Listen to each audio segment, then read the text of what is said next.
Untuk malam ini pertemuan pertama kita di pelatihan web developer.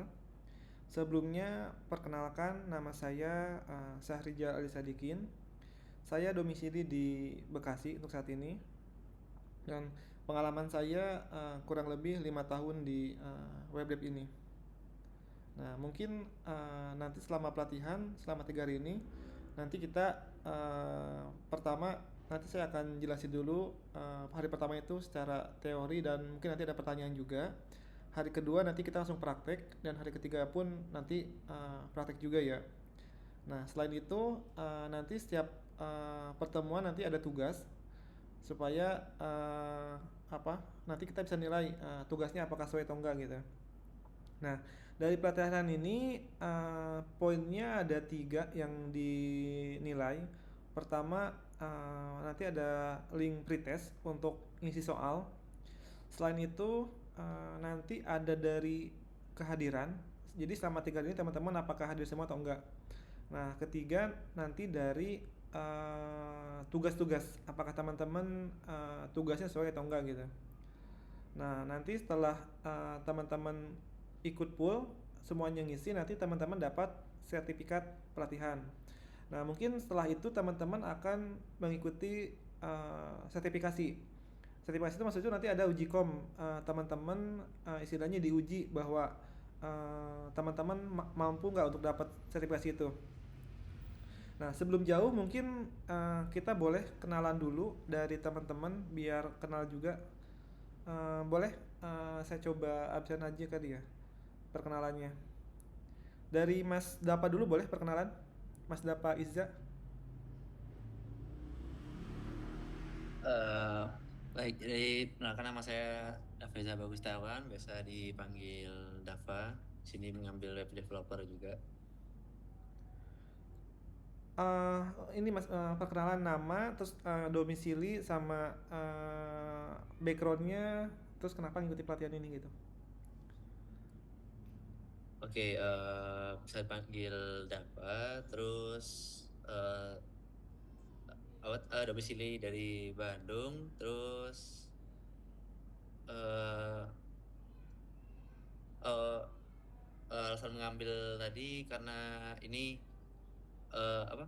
Dari kampus kan ada matkul pelatihan dan sertifikasi. Nah, lalu dari dosen juga menyarankan untuk ngambil dari BNSP. Jadi Hmm. langsung ngambil di bagian web developer ini. Berarti basicnya udah ada ya, basic programmingnya udah ada Untuk basicnya sendiri udah ada. di PHP. Udah ada PHP. eh PHP, Python juga, terus ada Java sedikit sih. Oh, oke oke oke. Berarti udah ada basic nanti supaya gampang lah ngikutinnya, jadi nggak terlalu ini banget gitu. Oke, makasih Mas Dapa. Selanjutnya Mas Royan, boleh? Baik, perkenalkan nama saya Royan Farid Fatur Rahman, bisa dipanggil Royan. Untuk domisili saya di Semarang, lalu alasan saya mengambil sertifikasi ini karena diminta oleh dosen saya untuk mengambil sertifikasi PNSP. Untuk backgroundnya udah ada Mas, background di programmingnya. Sudah ada. Oh, sudah ada. Oke, oke, makasih banyak Mas Royan. Ya, terima kasih. Selanjutnya Mas Diki, Diki Miswar.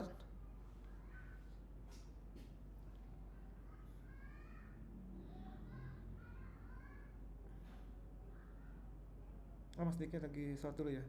Oke, selanjutnya Mas Raihan, boleh? Raihan Najib. Baik, perkenalkan nama saya Raihan Najib Alfaruk, biasa dipanggil Rehan. Domisili aslinya Pontianak, Kalimantan Barat, sekarang kerja di Angsana, Kalimantan Selatan. Ngikutin ini apa Mas? Karena apa motivasinya? Karena disuruh sama atasan buat apa sebagai syarat untuk kerja di tambang sih Mas. Oh, oke. Berarti backgroundnya udah ada ya untuk ngikutin ini. Alhamdulillah udah ada. Oh, oke, siap. Siap. Makasih banyak, Mas. Selanjutnya Mas Suhirman, boleh?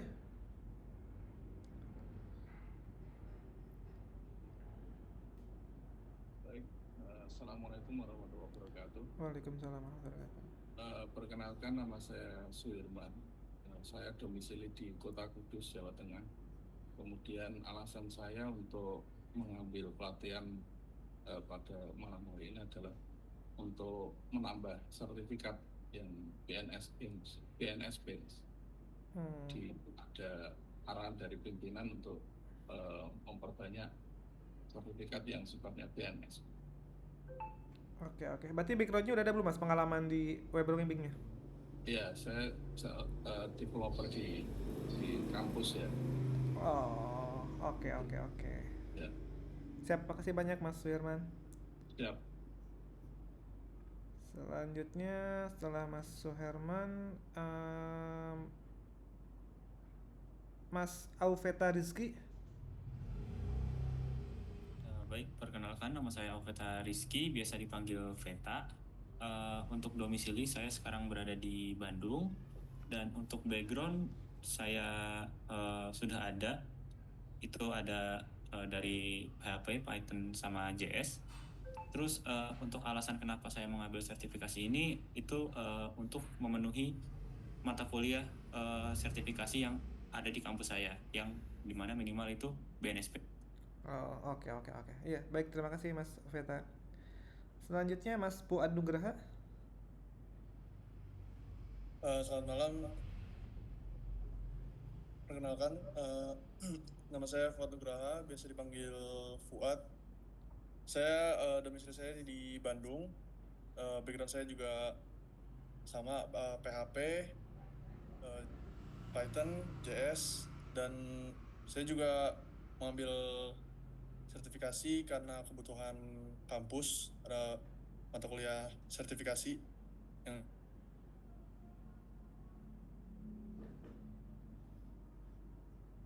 Oke, makasih banyak Mas Fuad.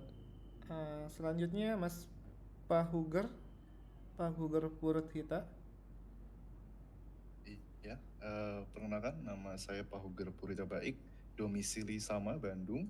Kemudian untuk backgroundnya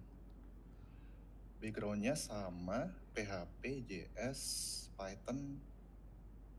Kemudian untuk alasan mengikuti pelatihan sendiri dan sertifikasi untuk memenuhi mata kuliah pelatihan dan sertifikasi di kampus. Oke. Siap, makasih banyak Mas Pahugar. Oke, selanjutnya Mas Tigus Juni, boleh? Oke, baik. Assalamualaikum warahmatullahi wabarakatuh. Waalaikumsalam. Salam kenal, nama saya Tikus Juni Petri, domisili dari kota Solo. Kemudian alasan mengikuti ini untuk portofolio, untuk karir, jabatan, dan sebagainya. Oh, oke. Berarti backgroundnya udah ada ya Mas ya? Pengalaman apa? Maksudnya background pernah nyoba ngodingnya di programmingnya? Iya, ada. Oh, oke, siap. Selanjutnya Mas Diki Miswadi udah ada belum? Kalau belum ada, Mas Ade Alpiana, boleh? Baik, perkenalkan, nama saya Ade Alpiana. Saya dari Kabupaten Kuningan. Alasan mengikuti sertifikasi ini kebetulan arahan dari sekolah, dan saya juga sebagai guru TJKT. Nah, seperti itu. Oke, baik, makasih banyak Mas Ade. Selanjutnya Mas Niki, boleh? Ya, selamat malam. Perkenalkan, nama saya Niki, asal dari Kota Padang, Sumatera Barat. Saya mengambil pelatihan ini untuk kebutuhan pekerjaan, dikarenakan dibutuhkan sertifikasi, dikarenakan selama ini saya belum ada sertifikasi. Seperti itu. Oke, baik Mas. Masih banyak Mas Niki. Yang belum Mas Muhammad Muslim, boleh?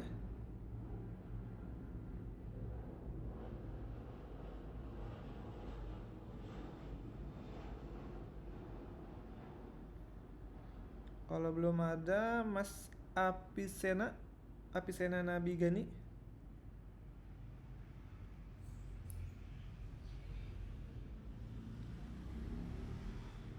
boleh Mas perkenalan diri dulu?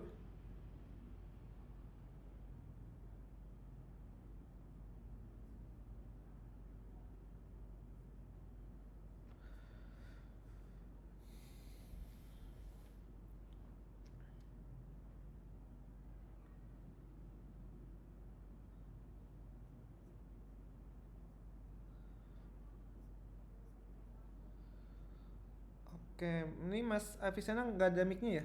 Kalau nggak ada suaranya.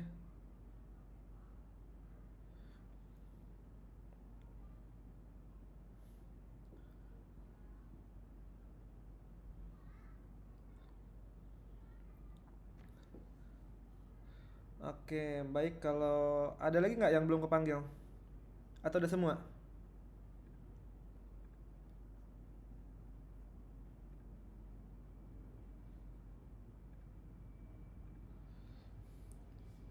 Oke, jadi banyak dari teman-teman tadi ada yang untuk kebutuhan kuliahnya, ada juga untuk pekerjaannya. Jadi sebenarnya untuk pelatihan ini kan 3 hari nanti uji kom. Uji komnya pun seharusnya nggak terlalu sulit ya, apalagi udah pengalaman gitu. Biasanya ya kita cuman untuk ngesau selama pelatihan ini apa aja. Nanti kan ada tugas itu bisa disau juga atau bisa dari portofolio juga boleh. Nah setelah itu biasanya asesor nguji atau ngetes, dia bertanya apa kita bisa jawab atau enggak gitu. Tapi itu seputar web developer gitu.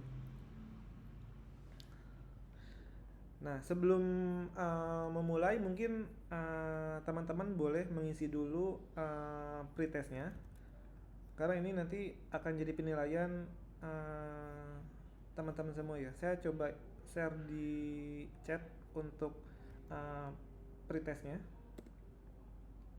Nah, teman-teman boleh diisi dulu, nanti kalaupun udah nanti bisa diinfo misalnya udah diisi.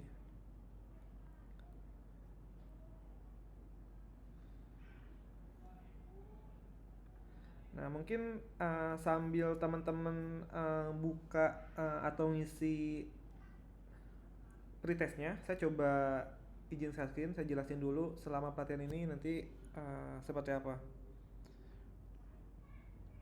Ini layar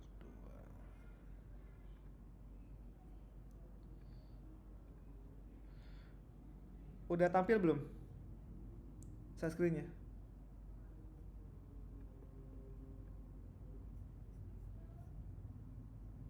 Sudah tampil. Oke, tadi di awal kita udah kenalan. Nah, selanjutnya saya akan coba jelaskan perihal hak dan kewajiban peserta. Di sini hak peserta yaitu boleh bertanya setiap kegiatan pembelajaran. Jadi kalaupun ada yang belum paham, teman-teman bisa bertanya. Lalu mengemukakan pendapat dalam pembelajaran, misalnya. Setelah itu mendapatkan kejelasan materi pelatihan. Jadi teman-teman nanti akan dapat istilahnya materi, bisa akses untuk mengulang gitu. Nah, selain itu nanti kita akan mempraktekkan keterampilannya. Nah, lalu di akhir nanti mendapatkan sertifikat pelatihan. Kalau teman-teman mengikuti pelatihan ini selama 3 hari dan ngisi soal dan tugasnya. Nah, di sini kewajibannya menghadiri keseluruhan pelatihan selama 3 hari, mengikuti pretest dan posttest. Nah, itu pretestnya udah saya share, teman-teman nanti boleh diisi. Nanti di akhir pertemuan, pas pertemuan ketiga nanti ada posttest. Nah, lalu mengerjakan semua tugas yang diberikan, lalu on kamera dari awal sampai berakhir, HP dalam mode silent biar fokus, meminta izin jika meninggalkan Zoom gitu, jadi biar tahu yang ada di room itu ada berapa orang. Sampai sini ada yang ditanyain dulu perihal hak dan kewajibannya?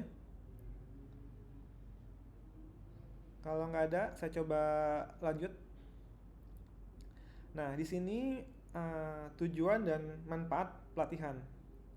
Tujuannya udah pasti kita seputar web developernya lebih paham lagi. Lalu menguasai tools dan teknologinya. Nanti kebetulan yang akan kita pelajari itu menggunakan PHP, frameworknya Laravel. Kemampuan praktis, meningkatkan daya saing, kreativitas dan teknologi. Nah, manfaatnya nanti kita akan membuat website dari nol. Jadi kita akan mulai dari instalasi awal. Nah, peluang karir siapa tahu nih dari sini teman-teman misalnya punya relasi juga atau apa kita dari Bandung tuh sering ketemu juga nongkrong, siapa tahu di sana bisa sharing project atau ada apa job juga gitu. Nah, di sini ada efisiensi proyek. Nah, nanti kita akan belajar gimana problem solvingnya. Nah, ini juga bisa jadi portofolio siap pakai. Nah, di sini selama pelatihan itu pertama retest, lalu overview. Saya jelasin dulu yang belum tahu secara keseluruhan web developer itu apa. Nanti akan install tools, slicing template-nya menggunakan Bootstrap. Nanti sini ada CRUD master 1 2 lalu CRUD relasi gitu. Nah, mungkin di sini saya coba jelaskan dulu perihal apa itu web developer, roles-nya apa aja. Jadi web developer itu orang yang bertugas membuat, mengembangkan, dan memelihara situs web. Di web developer itu biasanya ada 3. Pertama ada front-end developer. Tugasnya itu dia menggunakan HTML, CSS, dan JavaScript.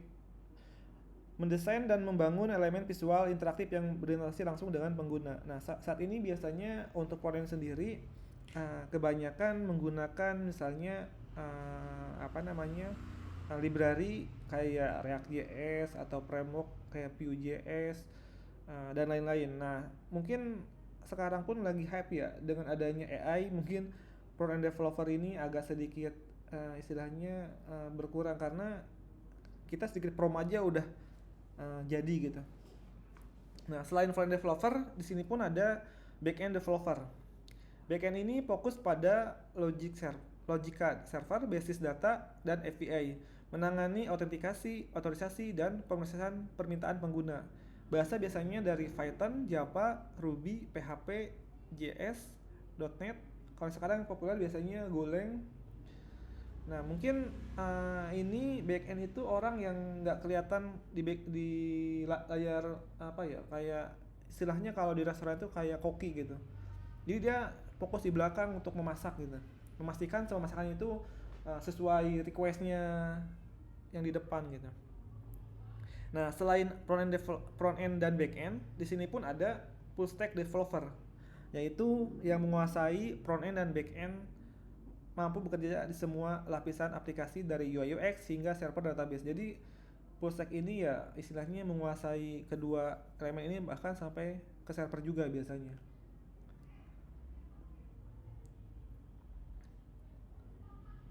Mungkin teman-teman yang udah bekerja atau yang pengalaman mungkin udah terbiasa menjadi full stack ya. Mungkin sekarang karena udah jarang yang fokus salah satu bidang aja. Kebanyakan tuh ya udah bisa front end, back end semuanya dikerjain gitu.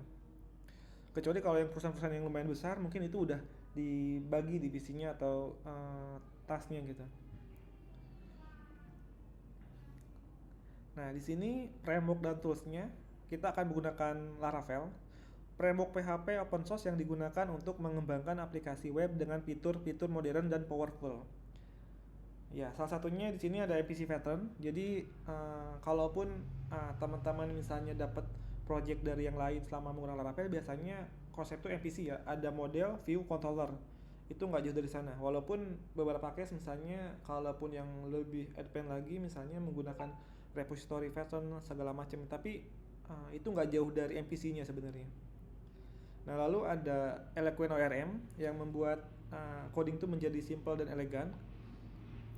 Lalu ada Artisan Command Line Interface. Jadi kita bisa menggunakan artisannya Laravel.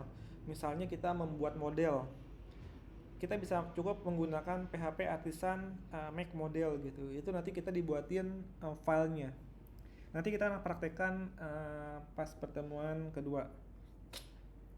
Nah, selanjutnya di sini ada Bootstrap, framework open source untuk membuat situs web dan aplikasi web dengan desain responsif dan komponen UI yang siap pakai.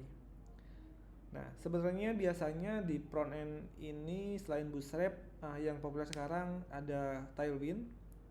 Terus misalnya kalau dulu saya pakai Materialist UI. Nah, mungkin ini tergantung keberatan teman-teman ya. mau menggunakan Bootstrap juga bisa, menggunakan Tailwind juga sebenarnya boleh.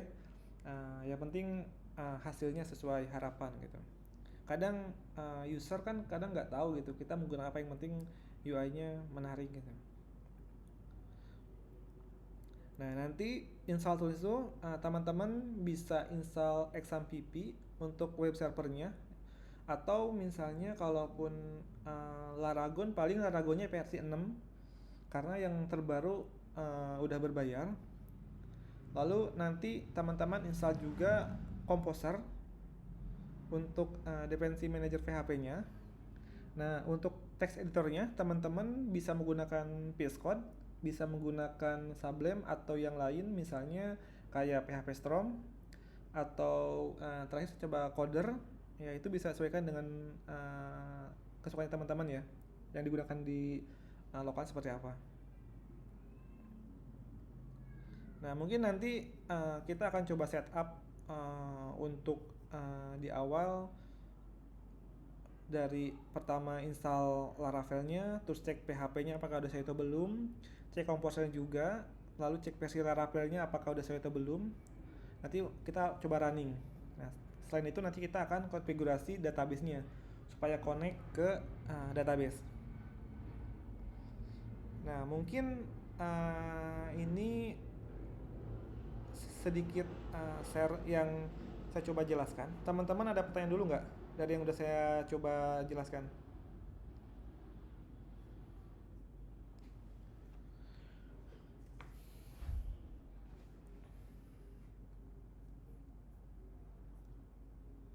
Teman-teman ada yang tanya dulu atau yang masih bingung?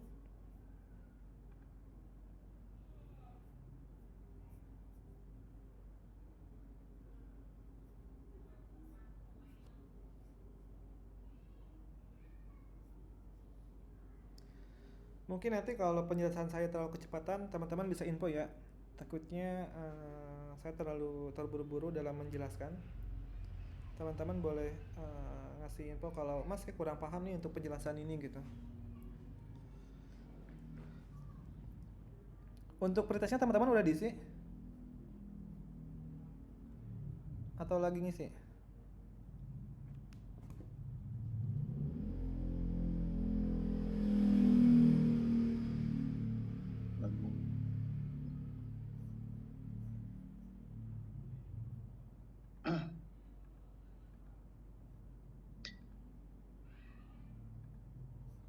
Oh ya Kak, mau nanya nih. Ya, boleh. Kan dunia IT luas banget ya, samudra gitu. Ratusan ribu bahasa juga. Kalau saya sih beda jenis gitu. Ini kan baru pertama ikut Laravel dan bahasa PHP gitu. Biasanya saya pakai JavaScript. Tapi aslinya namanya sebuah program jadi aja. Intinya kan barang itu berguna dipakai sama orang kan. Gitu. Betul. Ada database-nya segala macam. Nah, jadi bagi kami ini yang mungkin baru kenal apa gimana, ya mohon dimaklumi gitu ya. Jadi antara proses untuk kita bisa memahami sampai jadi itu kan nggak bim salah bim langsung jadi dalam 3 hari. Betul. Nah, mungkin nanti diberitahu aja standar kelulusannya itu apa gitu, minimalnya gitu ya, kan gitu ya. Jadi gitu aja gitu, maksudnya kalau misalkan langsung praktek dalam keadaan kita lagi pelatihan ini juga kadang susah. Iya, nggak fokus juga sih. Ya nggak fokus juga. Ya, mungkin nanti di luar dari pelatihan bisa nanti sendiri gitu. Kemudian nanti bisa apa yang dipertanyakan gitu. Itu aja sih kalau menurut saya gitu. Jadi gini Mas, ketika nanti misalnya kan kita selama 3 hari pelatihan, nanti kan kita akan praktek langsung. Nah, itu yang bisa jadi teman-teman nge-show juga ke asesornya bahwa selama 3 hari itu saya mengerjakan ini. Nah, itu kan biasanya tuh maksimal 30 menit untuk istilahnya diujinya itu. Nah, makanya sebisa mungkin teman-teman bisa menjelaskan fitur atau prosesnya itu lebih lama lebih bagus, lebih detail gitu maksudnya. Oh misalnya nih saya menggunakan Laravel 12, loginnya menggunakan istilahnya apa? Bawaannya Laravel, terus selain itu saya pun menggunakan frontendnya apa. Nah, nanti pas prosesnya itu setelah login masuk ke dashboard itu menghitung bla bla bla. Jadi teman-teman bisa mungkin lebih detail untuk menjelaskan apa yang sudah pernah dikerjakan atau dibuat gitu. Nah, selain itu mungkin nanti dari assessment atau dari asesor yang menguji biasanya nanya ke teman-teman perihal biasanya kalaupun misalnya ada error, teman-teman ngapain dulu? Misalnya nih udah di lab nih, tiba-tiba ada error. Nah, teman-teman error itu harus gimana gitu. Nah, paling itu biasanya yang bakal ditanyain sama penguji gitu. Nah, selain itu paling perihal kayak apa bedanya SSL sama HTTP sama HTTPS gitu. Terus Nginx itu apa? Emang sebenarnya itu kan cakupan seputar web developer ya. Mungkin teman-teman pun nanti harus aktif bertanya juga selama pelatihan ini. Jadi biar nanti lebih kebayang gitu. Jadi jangan sampai teman-teman istilahnya malu bertanya terus nanti bingung gitu. Nah, harapannya nanti teman-teman selain ngikutin, teman-teman pun bisa explore gitu. Misalnya nih nanti pelatihannya CRUD misalnya untuk user. Nah, teman-teman bisa explore, oh tambahin fitur apa gitu. Nah, dari sana teman-teman lebih paham lagi. Kalaupun nanti teman-teman ada kendala dalam mengerjakan tugasnya, nanti teman-teman boleh chat Japri ke saya kalau kendalanya di mana gitu. Biasanya bisa bantu teman-teman. Nah, mungkin di sini ada yang benar-benar dari nol atau yang belum pengalaman banget. Kalau tadi kan beberapa yang udah kuliah, terus yang udah kerja harusnya saya yakin sih itu pasti bisa lah melewati itu. Cuman mungkin yang baru banget terus belum ada pengalaman itu yang harus effortnya lumayan. Kalau saya jujur saya baru gitu. Selama ini kan saya pakai vibe coding AI. Bahkan developer juga sekarang pakai AI kan, malas dia ngetik kan. Iya pasti ya. itu. Kode itu kan nggak dihafalin, kalau dihafalin iya benar dipahami. Ya, dipahami aja. Jadi sekarang teknologi itu kan berkembang kan gitu.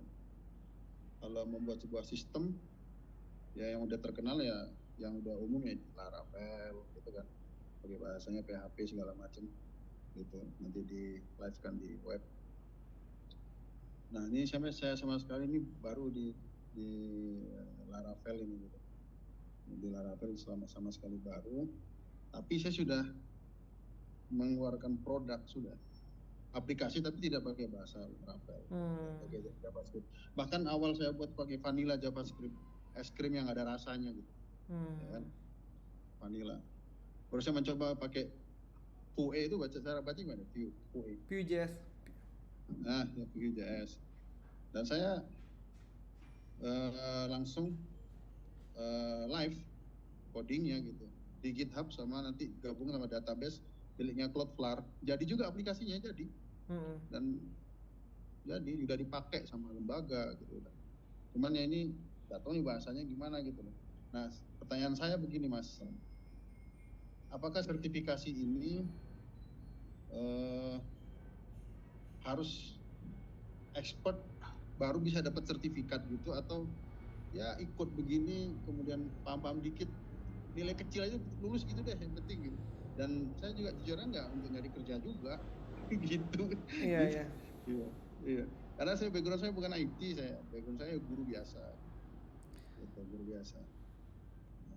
Tapi saya berusaha untuk berpikir ke depan buat masyarakat luas bagaimana produk saya itu bisa bermanfaat. Ini saya punya project aplikasi input data hafalan. Targetnya itu ada nasional dan internasional. Ini mungkin nanti bisa saya sharing buat masnya gitu, dilihat. Ini mempermudah para guru-guru. Saya kan bidangnya di tahfiz ya. Untuk guru-guru tahfiz itu bisa input data hafalan-hafalan anak-anak, dan nanti secara otomatis akan menghitung jumlah hafalan, kemudian absensinya ada, bisa cetak PDF, udah lengkap semua, udah jadi, udah dipakai, udah saya jual bahkan, udah ada jual, udah laku juga. Nah ini untuk PHP ini bagus juga nih, saya mau masuk ke PHP, buat pakai PHP gimana sih cara gitu. Nah gitu. Oke, baik Mas. Sebenarnya untuk ngikuti sertifikasi kan sebenarnya backgroundnya banyak ya. Ada yang dari nol, ada yang dosen, ada yang macam-macam, ada udah pengalaman dia untuk dapetin sertifikasinya karena biasanya ada project juga, ada yang wajib pakai sertifikasi gitu. Jadi sebenarnya nggak harus expert sih untuk dapetin sertifikasi ini. Yang penting yaitu pemahaman seputar web developer-nya harus sih minimal udah pernah ngupload ke hosting atau server sih, biar prosesnya kayak gini gitu, tahu gitu. Jadi kalau boleh tanya misalnya nih bedanya apa HTTP sama HTTPS misalnya, itu kan sebenarnya sederhana gitu. Kalau HTTP kan misalnya masih belum secure dari web kan, nah mungkin hal-hal seputar web itu yang akan ditanyain sama asesornya gitu.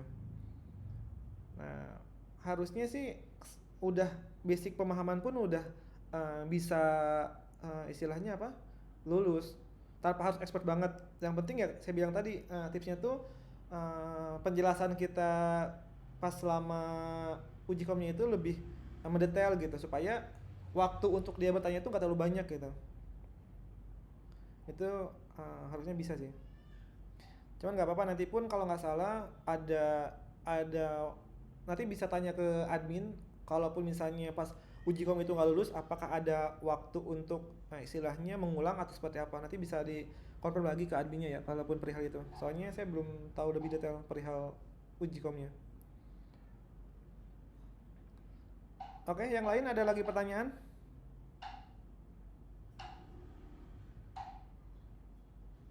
Oke, Mas Sahrizal, mau tanya boleh Mas? Boleh silakan.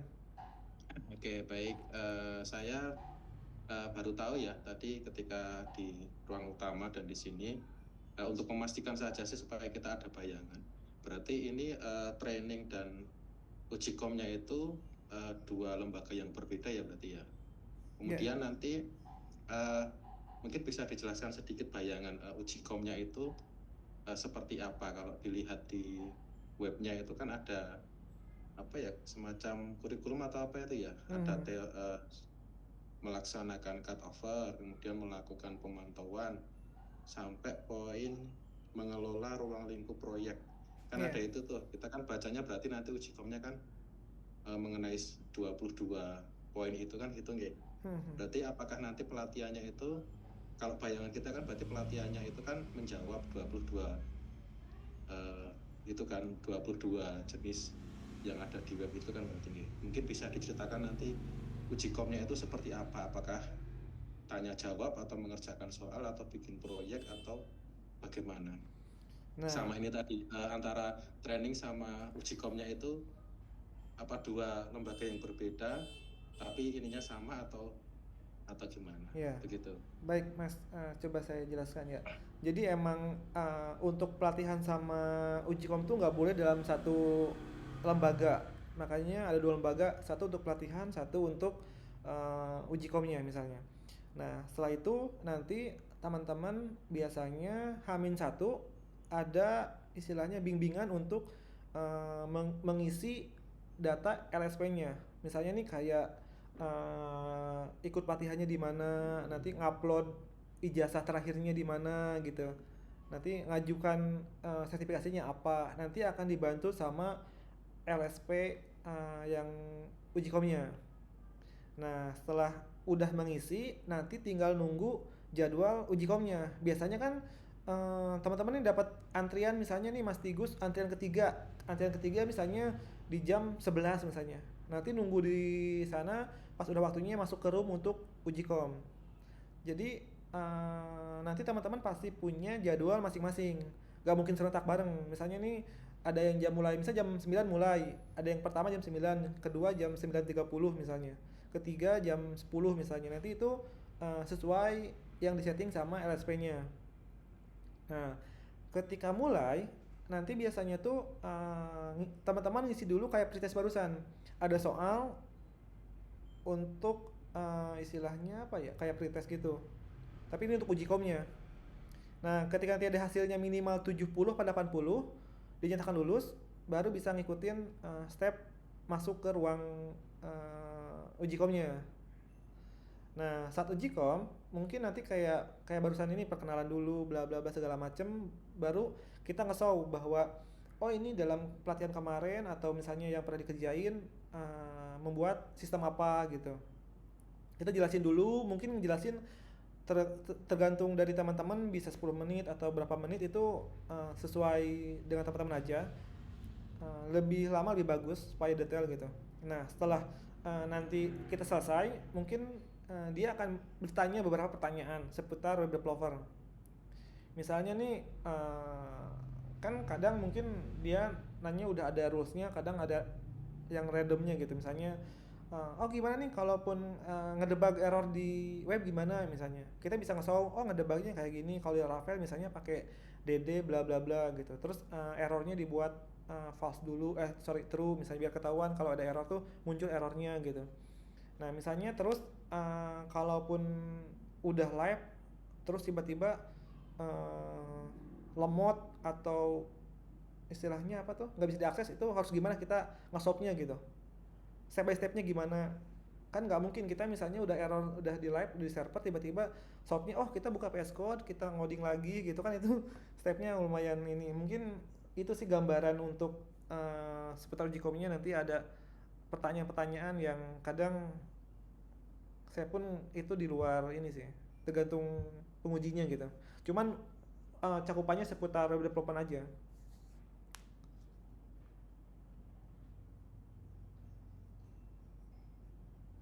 Pertanyaan paling nggak banyak, paling 10 atau 15 pertanyaan.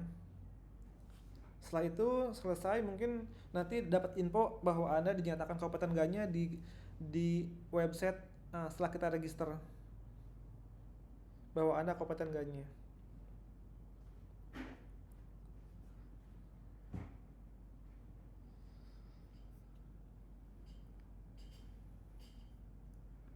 Oke, ada lagi pertanyaan dari teman-teman yang lain?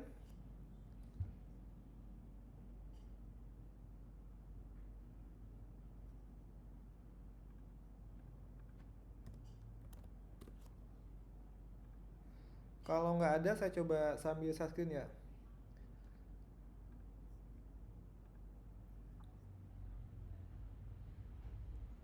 Udah tampil belum?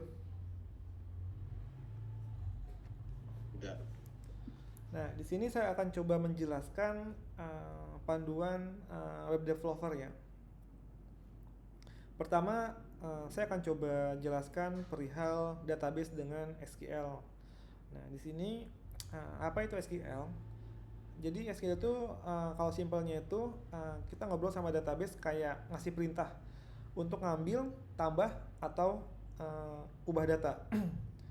Atau saya coba sambil buka apa namanya? Bentar, ini saya coba. Udah tampil belum ininya? Apa namanya? Navigate saya. Sudah. Misalnya saya akan men-select bintang user. Select bintang from user. Misalnya limitnya 10. Nah, di sini kita akan bilang bahwa ambil dong semua bintang ini semua ke dalam tabel user, limitnya 10. Jadi kalau kita select, coba ini saya masih di server, saya coba yang lokal aja deh biar cepet.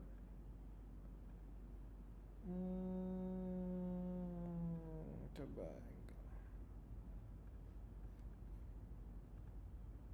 Nah, di sini datanya akan muncul sesuai dengan tabel user. Ada nama, email, password, dan lain-lain.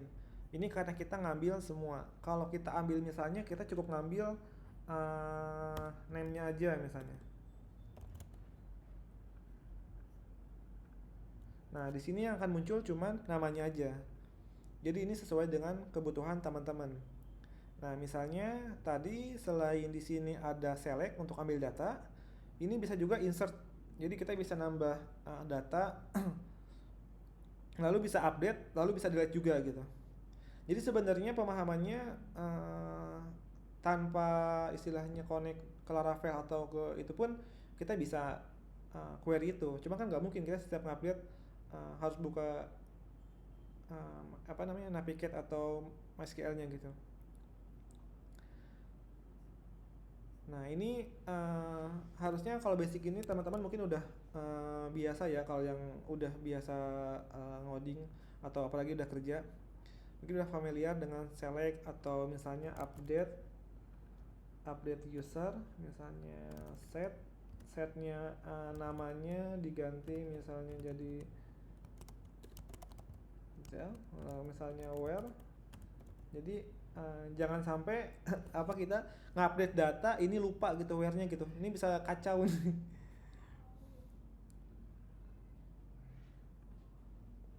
Nih kalau dia berhasil untuk update, kita coba select lagi. Ini namanya udah berubah jadi Jalaja gitu. Nah selain database dengan SQL ini, di sini saya akan coba jelaskan yang tadi framework dan library. Di sini kita akan menggunakan Laravel, framework PHP yang powerful. Lalu misalnya ini cuma penjelasan aja ya. React.js, library JavaScript untuk UI, Vue.js, framework JS yang udah dipelajari, Bootstrap.js, framework untuk styling. Nah, kenapa pakai framework?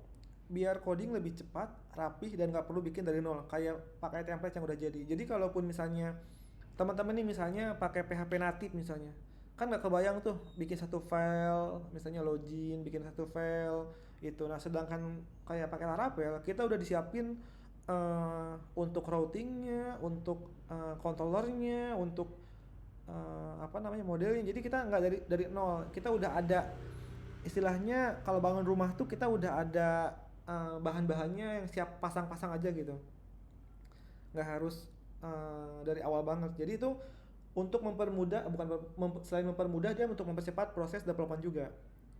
Istilahnya kalaupun teman-teman pakai native tuh butuh waktu 3 bulan untuk development. Nah sedangkan pakai framework teman-teman bisa jadi 1 bulan. Itu pun kalau yang udah paham, karena ya emang mempercepat banget gitu. Apalagi banyak library di dalamnya yang sangat mendukung juga gitu.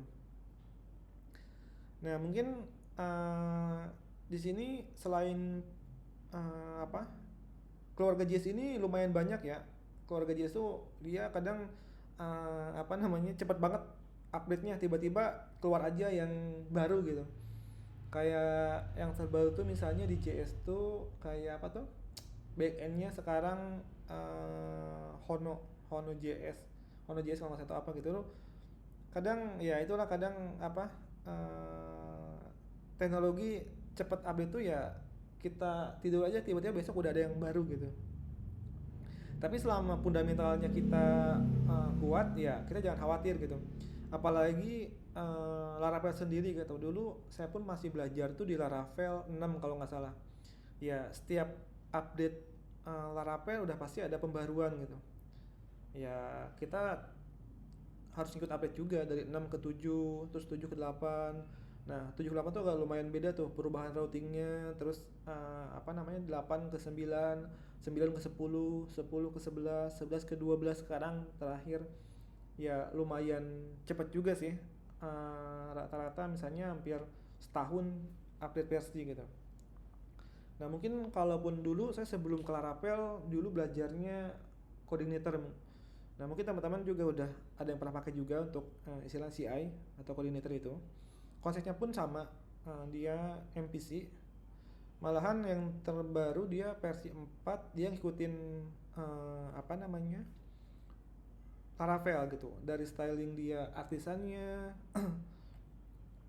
Nah karena sebenarnya Laravel ini sendiri dibuat karena keresahan programmernya dulu menggunakan coordinator gitu, karena sebenarnya Laravel ini memanjakan banget gitu.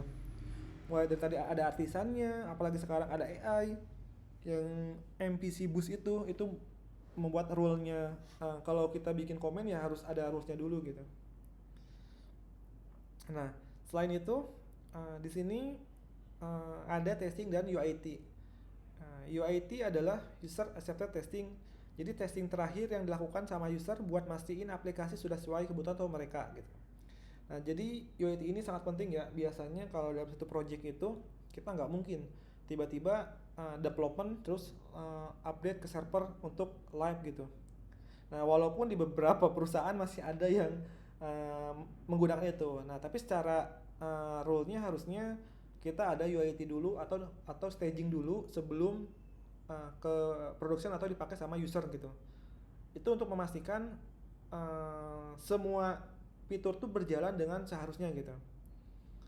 Nah, jadi biasanya tuh kalau yang timnya lengkap ada istilahnya QA yang ngetes bahwa oh ini developer ngedevelop atau di lokal, lalu misalnya nanti dia ke staging, dites dulu apakah ada error atau enggak. Ketika ada error dia dibalikin lagi ke developer untuk diperbaiki.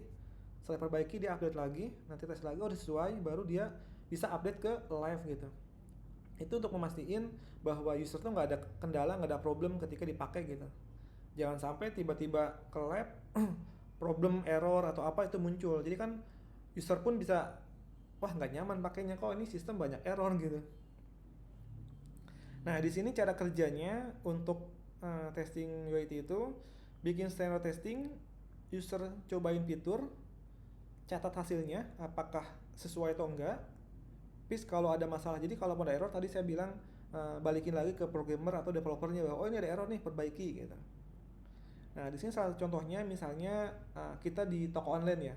Toko online udah pasti user pilih barang, masukkan keranjang. Nah, biasanya keranjang ini misalnya apakah udah insert ke database atau cuma di local storage. Nah, biasanya misalnya nih kok pas klik tambah lagi kok nggak nambah kuantitinya, cuma satu terus gitu. Itu kan ada bug tuh. Harusnya dilempar lagi ke developer untuk diperbaiki. Kalau udah sesuai, klik bayar. Nah, bayar ini misalnya apakah udah connect ke payment gateway atau belum. Nah, itu nanti sesuai dengan kebutuhannya. Ketika misalnya udah selesai, oh nih lancar nih, berarti aman, berarti nggak ada istilahnya nggak ada revisi gitu. Mungkin teman-teman yang udah kerja atau yang udah pengalaman udah terbiasalah dengan testing atau UAT ini.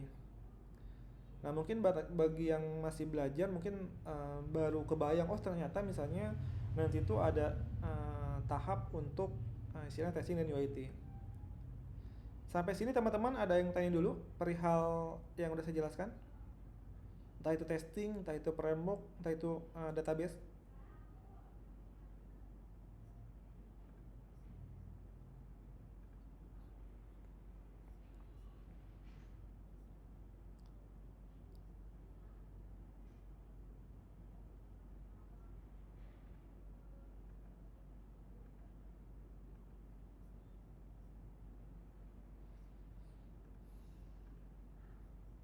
Kalau nggak ada, saya coba lanjut.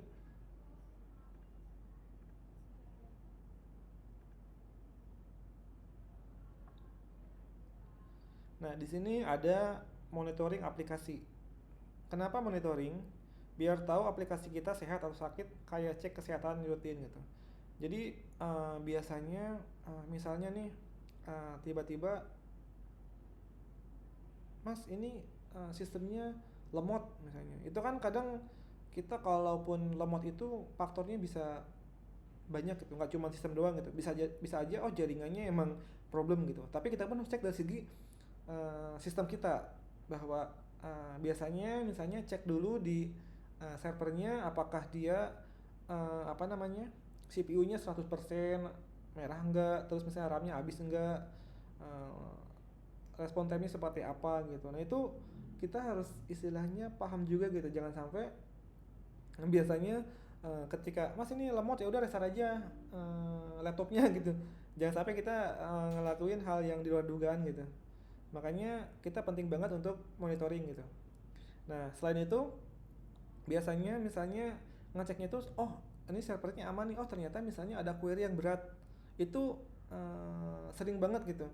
Mungkin kalaupun selama development itu ngerasa aman-aman aja gitu, karena data masih sedikit, masih 10, masih 100 gitu. Ketika udah production, datanya udah ratusan ribu, udah jutaan, itu baru kerasa tuh, oh ternyata nih loadnya berat juga ya gitu.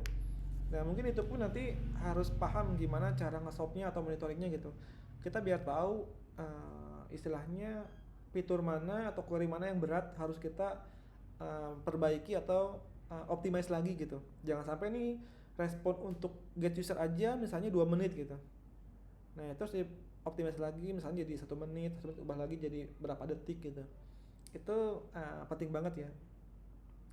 Jadi kadang selama development itu aman, tiba-tiba kita live atau share ke user, tiba-tiba itu problem gitu, entah itu lemot, entah itu ada error apa gitu.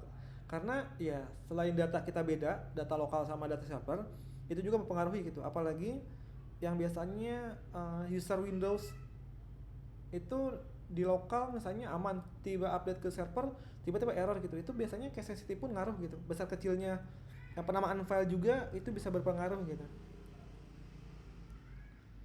Nah selain itu keamanan aplikasi. Identifikasi resiko, cari tahu ancaman keamanan yang mungkin terjadi kayak hacker, virus, atau kebocoran data. Cara melindunginya, buat kebijakan keamanan yang jelas, audit keamanan secara rutin, pakai best practice cara terbaik yang udah terbukti. Nah, manfaatnya data user aman, aplikasi selalu bisa diakses, kepercayaan user meningkat. Nah, keamanan ini sebenarnya faktornya banyak ya. Misalnya nih, keamanan khususnya dari web ini yang sering ditemuin itu misalnya dia login sebagai user, tiba-tiba dia bisa ngejebol, dia bisa jadi admin, role-nya semua gitu. Nah mungkin sebenarnya agak tricky sih, ini harus istilahnya diskusi juga sama pentestnya atau yang terbiasa ngehack. Tapi di sisi lain kita pun harus paham gitu gimana untuk istilahnya nge-solve kalau ada problem seperti itu gitu. Misalnya cara simpelnya pun kebanyakan, coba saya buat sampling, salah satu sampling untuk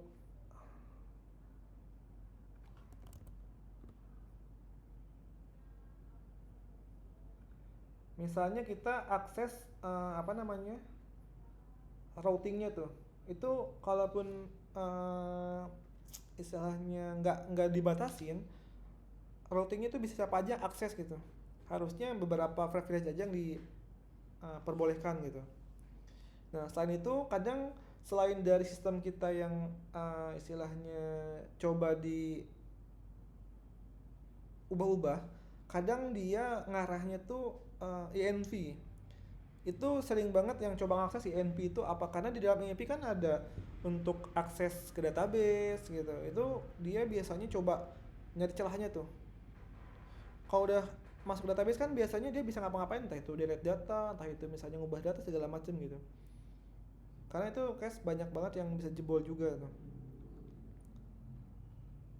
Coba, nah biasanya misalnya kalaupun ini kan secara akses ada role permission misalnya.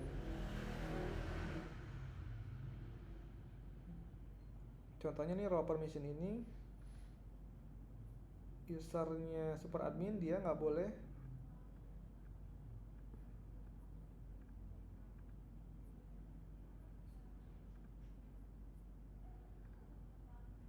permissionnya, nggak boleh dia misalnya edit.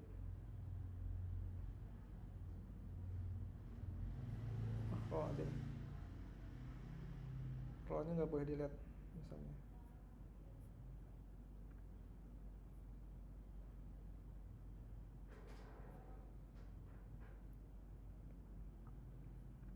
Nah biasanya hal seperti ini pun kalaupun udah dia login terus tiba-tiba oh ini aksesnya bisa dimuncul ini, atau ada akses untuk by URL misalnya by URL. Nah ini sering banget nih yang buat uji coba by XURL, nebak-nebak misalnya, oh dia roles-nya misalnya 8 edit. Nah ini tiba-tiba dia bisa akses misalnya ke sini, harusnya misalnya dia nggak boleh. Itu secara keamanan pun harus diperhatikan, karena jangan sampai user A bisa ngedit user B gitu.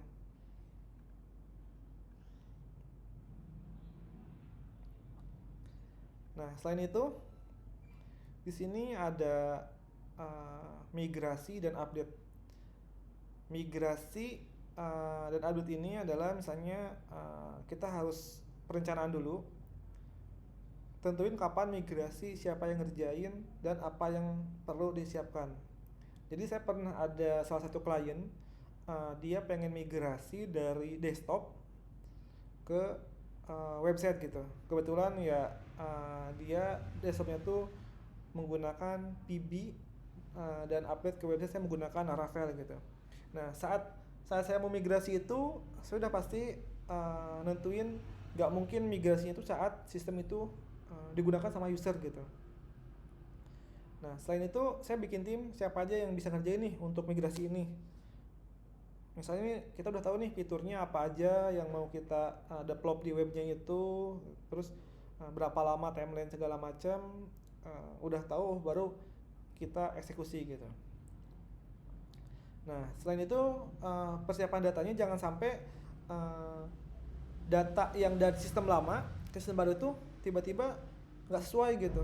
Nanti klien pasti komplain lah, kok ini data lama saya ada 1000 data, tapi kok ketika sistem baru data cuma 100. Nah sisanya kemana? Nah itu harus hati-hati juga, karena migrasi ini harus secara data pun kalau bisa jangan ada yang berubah gitu, kecuali ada kesepakatan dengan klien, oh datanya udah banyak nih, data yang diambil tuh cuma setahun terakhir aja misalnya, itu nggak apa-apa.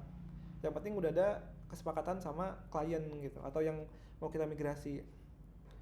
Nah kalau udah sepakat segala macam baru kita eksekusi, pindahin sistem dari yang lama ke yang baru sesuai jadwal gitu.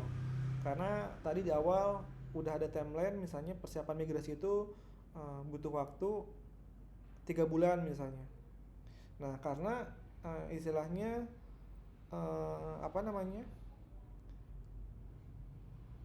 desktop ke web ini kan istilahnya beda cara penggunaannya ya. Jadi nggak bisa paralel per modul gitu. Ya mau nggak mau harus keseluruhan.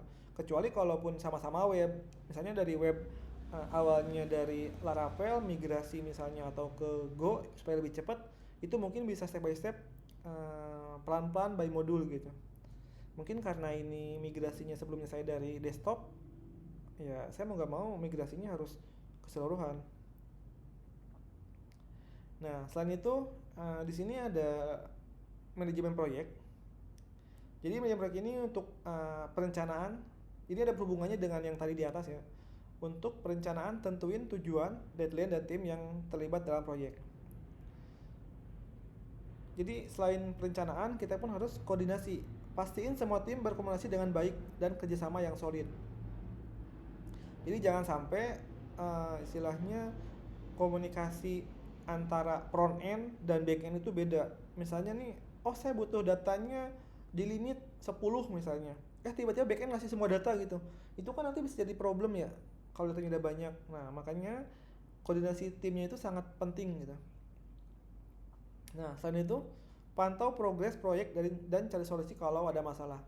Jadi karena di awal kita udah ada timeline, kita udah ada tim, makanya itu wajib dipantau bahwa oh sesuai nggak untuk timelinenya itu. Misalnya ini minggu ini tasknya modul apa aja, terus misalnya ada problem nggak, oh misalnya nih ada kendala di autentikasinya, soalnya pengen login by Google misalnya, dia kendalanya misalnya belum solve gitu. Nah itu harus cari solusinya kalau ada masalah kayak gitu langsung, jangan dilama-lamain gitu. Jadi ini untuk manajemen proyeknya. Biasanya teman-teman tergantung kebutuhan di perusahaannya ya. Misalnya untuk proyeknya ini ada yang menggunakan Trello misalnya untuk ngelis apa aja tasknya, atau ada juga yang manual by Excel atau sheet gitu, ada juga. Jadi ini tergantung kebutuhan di perusahaannya ya untuk manajemen proyeknya. Nah, selain itu di sini ada tools untuk produktivitas.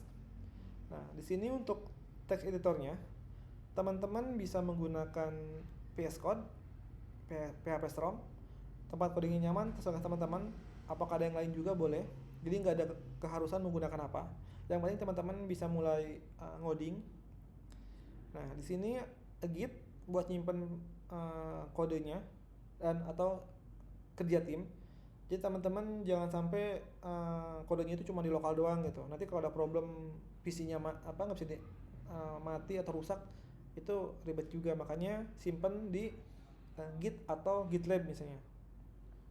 Itu pun untuk kolaborasi, jadi nanti enak tuh teman-teman bisa nginvite temennya supaya oh nih dia ngerjain fitur A, saya ngerjain fitur B gitu. Itu bisa juga. Nah di sini bisa menggunakan Jira atau Trello untuk manajemen tasknya dan tracking progress. Jadi dalam tim itu biasanya ada VM atau project manager yang tahu nih, oh task ini siapa aja, terus sesuai enggak gitu, oh dia udah aman enggak untuk timelinenya gitu. Nah di sini ada testing tools, misalnya biasanya di Laravel sendiri ada PHP unit, ada Jest buat testing otomatis. Jadi yang tadinya misalnya CK itu manual by akses satu-satu, nah di Laravel sendiri bisa di awal menggunakan testing toolnya gitu. Jadi udah di-generate, oh nih loginnya sukses enggak, oh nih misalnya fitur ini sukses enggak, segala macam gitu. Jadi itu untuk menghemat waktu juga gitu. Nah di sini tip sukses web developer-nya, fundamental, kuasai dasar-dasar pemrograman, algoritma, dan database dengan kuat. Jadi istilahnya dengan adanya AI sekarang membantu, tapi kalau fundamentalnya kita kurang, nanti pasti ada problem gitu. Padahal itu masih basic banget gitu. Apalagi misalnya kita udah pipe coding banget gitu, tapi tanpa fundamental ya nanti ketika case yang berbeda ya pasti ada aja kendalanya gitu. Makanya sebisa mungkin fundamentalnya harus kuat dulu gitu. Nah selain itu praktis, jangan cuma teori, bikin project nyata buat ngasah skill gitu. Jadi sebisa mungkin ketika kita berhasil bikin project A, kita coba bikin project kira-kira apa nih yang naik kelas nih. Misalnya sebelumnya bikin e-commerce nggak ada reportnya, terus misalnya nggak ada download PDF-nya atau nggak ada fitur kirim emailnya gitu. Nah biasanya ada step by step atau roadmap-nya gitu. So, khususnya di Laravel sendiri ada untuk roadmap-nya. Dari sini belajar kemananya gitu. Nah lalu update terus, karena teknologi ini cepat berkembang, jadi harus selalu belajar hal baru gitu. Jadi kalaupun teman-teman udah ada pemikiran nggak suka belajar, wah kayaknya nggak cocok tuh masuk ke web development, karena ya setiap update kita harus belajar hal baru lagi gitu. Nah mungkin saya coba kasih teman-teman referensi, kalaupun mau belajar Laravel dari basic pun biasanya saya belajar di Santri Coding. Nanti ada yang untuk Laravel roadmap-nya. Misalnya roadmap, oh ini roadmap-nya, sorry. Laravel. Nah di sini ada roadmap-nya, belajar dari HTML dulu, CSS, JavaScript dasar, jQuery, Alpine.js, PHP dasarnya dulu, lalu SQL. Sini CRUD-nya masih PHP native. Nah nanti di sini nanti ada e-booknya Laravel untuk pemula. Nah di sini ada pembahasan Eloquent, relasinya itu penting banget. Nah di sini ada untuk loginnya menggunakan Fortify. Di sini pun ada juga untuk masih menggunakan Laravel 10. Nah di sini yang menarik ada API-nya juga. Jadi kita nggak cuma bikin webnya, tapi bikin API juga gitu. Nah selain itu ini udah update versi yang Laravel 11. Nah terakhir nih harusnya Laravel 12 untuk pemula, dan ada REST API-nya, RESTful API-nya. Nah nanti kita akan belajar juga untuk pembuatan RESTful API. Jadi ini pun bisa buat panduan teman-teman, kalaupun belum ada basic di Laravel, mungkin ini bisa sambil coba dipelajari juga. Nah selain itu teman-teman, saya pun ada beberapa artikel kalau mau ngikutin. Di sini beberapa artikel itu mulai dari database Jira untuk server side-nya gitu. Jadi kalau data banyak dia nggak bakalan berat gitu. Lalu untuk menampilkan log errornya. Jadi ketika ada error itu kita nggak harus nanya errornya di mana nih, atau sedang ngapain, kita bisa langsung lihat lognya. Contohnya misalnya saya coba akses satu ini log viewer. Nah misalnya kayak gini, ini kita bisa ngecek log viewernya.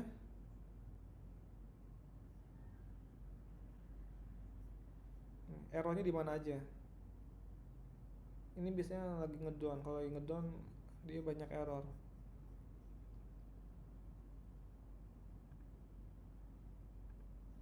Nah itu selain itu sini pun ada beberapa artikel yang lain ya dari Socialite untuk login by Google atau dulu GitHub juga bisa dari sini. Saya pun banyak belajar dari Santri Coding ini, mulai dari yang gratis sampai berbayar. Itu sangat berguna ketika mau develop sistem atau ada project yang cepat gitu. Yaudah beli kelasnya aja yang mendekati, tinggal kita custom sedikit gitu. Oke, sampai saat ini teman-teman ada yang mau tanya dulu?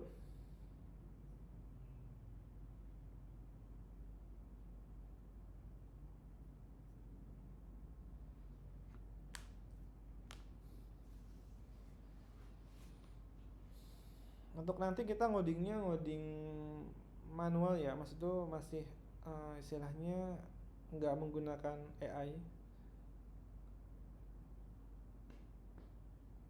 supaya pemahamannya teman-teman pun istilahnya paham secara penggunaannya.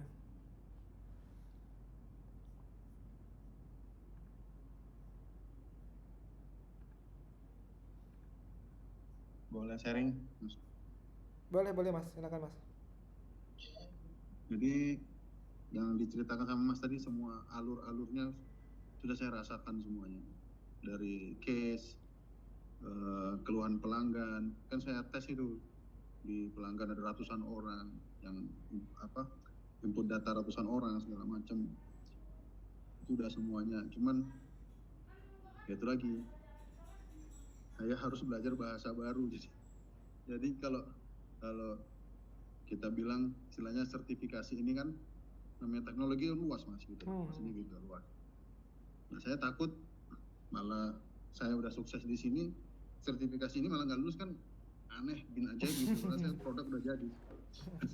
Produk udah jadi gitu gara-gara masalah bahasa. Bahasa juga web developer juga nggak ngapalin kepalanya semua kan gitu.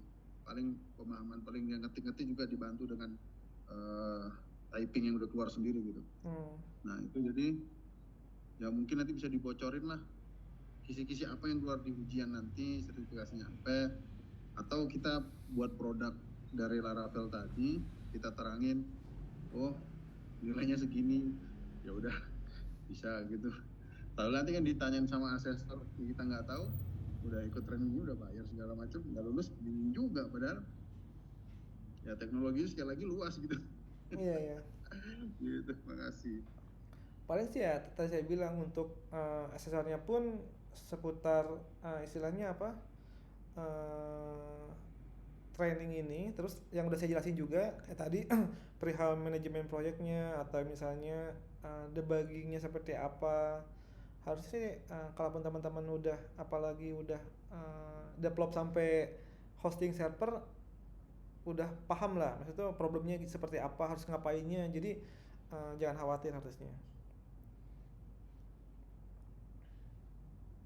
Cuma kadang kan karena belum ada pengalaman untuk uji komnya, jadi merasa takut atau was-was nanti kalau nggak lulus gimana ya. Cuman ya enjoy aja, jangan sampai karena kita nggak pede tiba-tiba pas ujiannya ngeblank gitu, itu yang sangat dikhawatirkan gitu.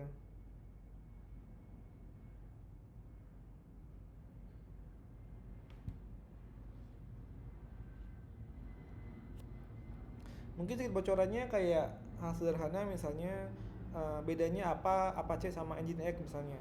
Itu kan seputar server juga ya. Misalnya sama-sama web server, cuman Nginx secara respon lebih bagus gitu.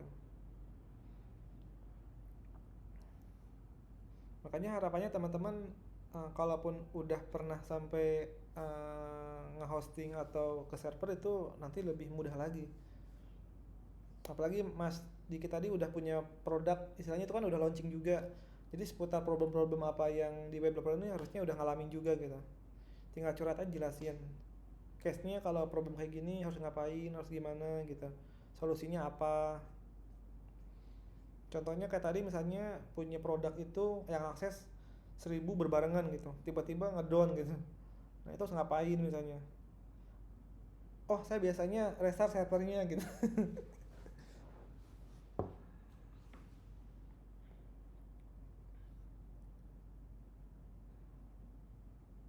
Ini jujur aja ya Mas, selama ini kita konsultasi sama Mas AI.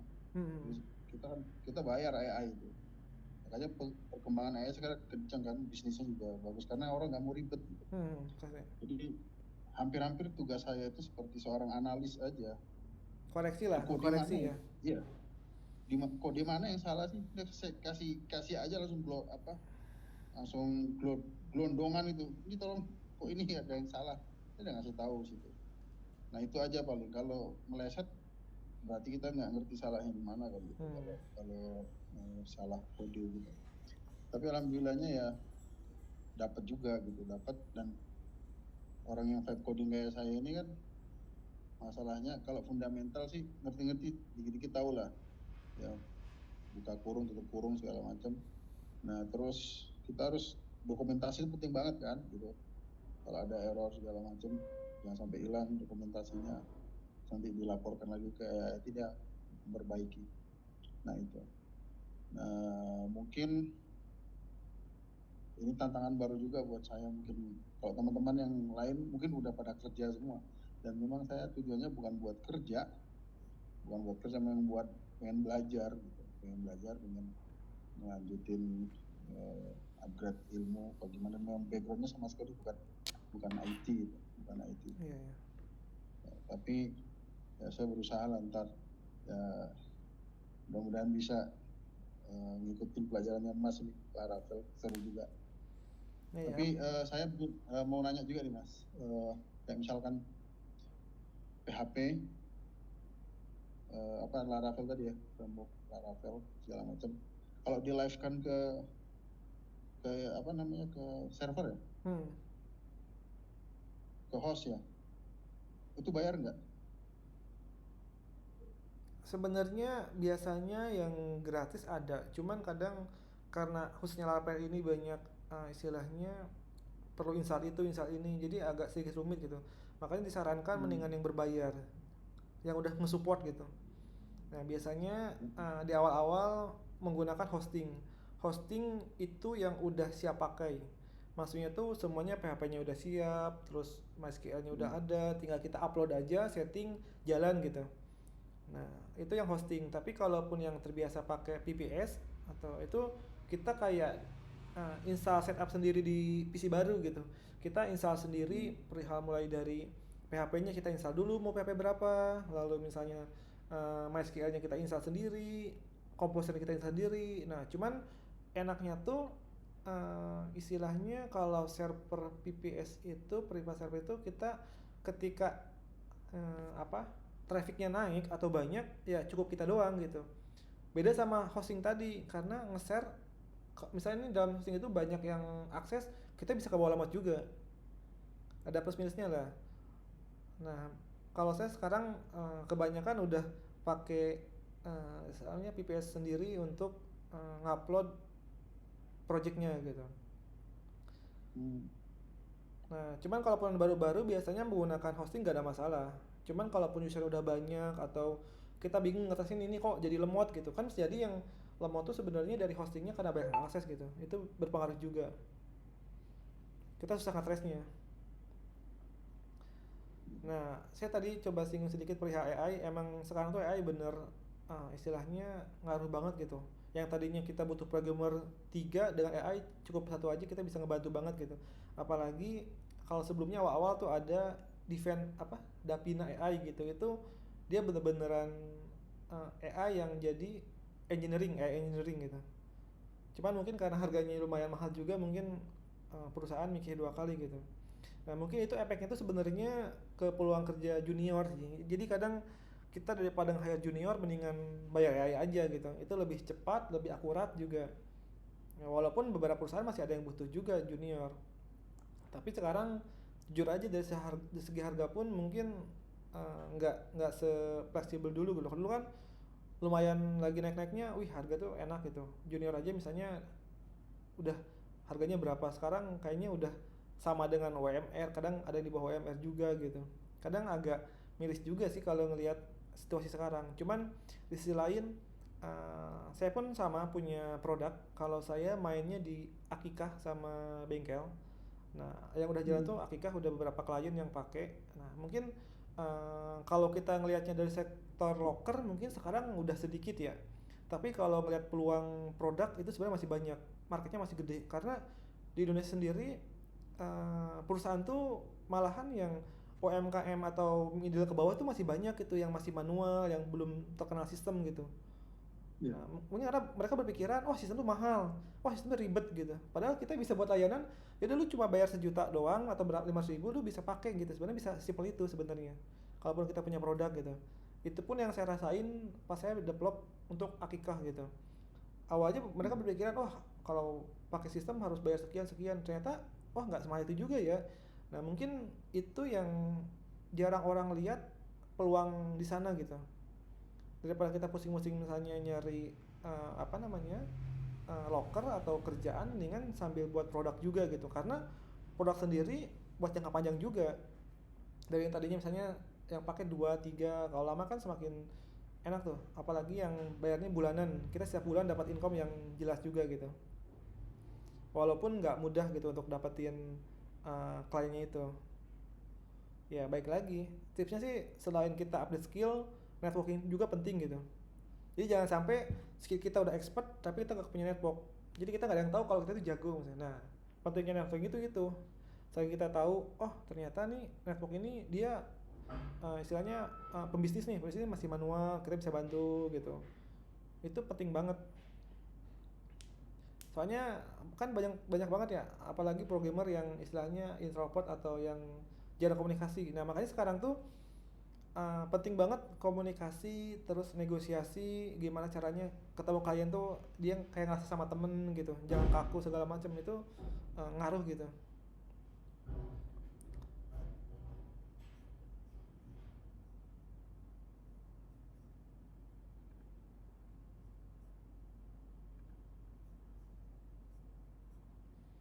Dari teman-teman lain mungkin ada yang mau ditanyain dulu? Teman-teman lain. Apalagi ini sesi kayak ngobrol-ngobrol gitu.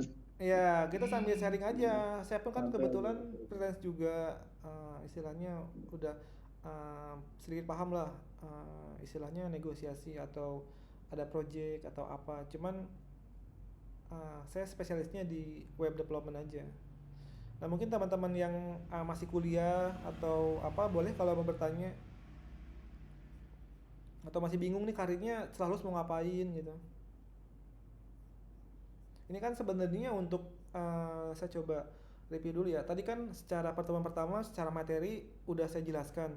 Paling nanti di akhir saya coba kasih tugasnya pun sebenarnya nanti nggak sulit-sulit amat, cuman install semua yang dibutuhin untuk pertemuan kedua. Jadi pertemuan kedua itu udah teman-teman udah install semua. Nah nanti pertemuan kedua kita mulai praktek atau ngoding langsung gitu. Nah ketiga pun nanti praktek perihal API. Jadi pas pertemuan kedua dipastikan teman-teman udah install semuanya, mulai dari tadi PHP-nya atau web servernya, text editornya, semuanya, supaya pertemuan kedua bisa ngoding gitu. Nah pas pertemuan ketiga nanti review tugas pertemuan kedua. Nah kira-kira seperti itu. Nah setelah pertemuan ketiga selesai ya udah teman-teman ngisi post test di akhirnya. Nah mungkin karena pertemuan pertama untuk materinya udah habis, mungkin teman-teman bisa dimanfaatkan untuk sharing-sharing, atau misalnya ada kendala apa bisa sharing di sini. Kalaupun mau di-sharing boleh. Kalaupun ada pertanyaan boleh juga seputar materi ini atau seputar web developer ini boleh. Mas, izin bertanya. Ya silakan Mas Rehan. Berarti di hari besok itu kita cuman download doang PHP-nya aja ya, dan segala toolsnya. Itu harusnya di hari tugas pertama ini. Nanti tugas pertama install dulu PHP-nya, terus yang tadi saya jelaskan, cuman pas pertama itu tempatnya udah siap praktek gitu. Oh, berarti kalau untuk apa kayak nge-download apps sama nge-setup itu ada nggak apa kayak tutorialnya atau apa gitu? Karena kan saya masih belum pernah pakai PHP juga ya, sama juga. Ada nggak Mas? Mas pakai apa OS-nya? Pakai React sih. Kalau OS paling Windows-nya Windows 10.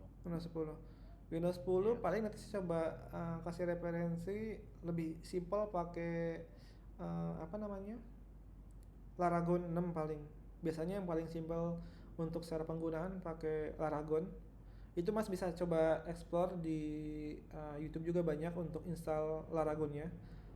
Selain itu paling nanti update komposernya, karena bawaannya tuh komposernya versi berapa ya, nggak sesuai. Sebenarnya cukup install Laragon pun itu udah ada PHP, udah ada komposer, udah ada Node.js-nya juga, tinggal nanti install Laravel. Oh, berarti kan soalnya saya ada SAM nih, berarti nggak dipakai lagi ya SAM-nya? Exam boleh, kalau mau pakai exam boleh. Cuman dipastiin nanti PHP-nya PHP 8.2 atau 3. Kalau bisa, soalnya nanti saya ngodingnya atau prakteknya kita menggunakan Laravel terbaru. Kalaupun Mas menggunakan exam boleh, cuman sebisa mungkin diupdate dulu versi PHP-nya.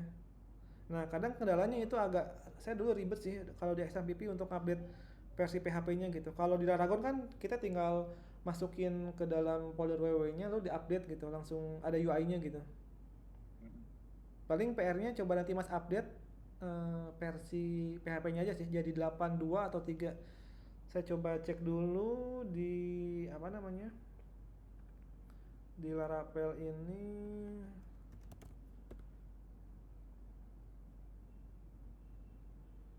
Di sini Mas. Ya, setahu saya untuk exam yang terbaru itu udah PHP 82 nggak salah saya. Oh, udah terbaru? Sudah yang PHP versi 82.12. Nah, di sini Laravel 12 menggunakan 8.2 sampai 8.4. Jadi bisa 2 boleh, 8.3 boleh, 4 boleh. Gak apa-apa sih, mau pakai exam juga gak apa-apa.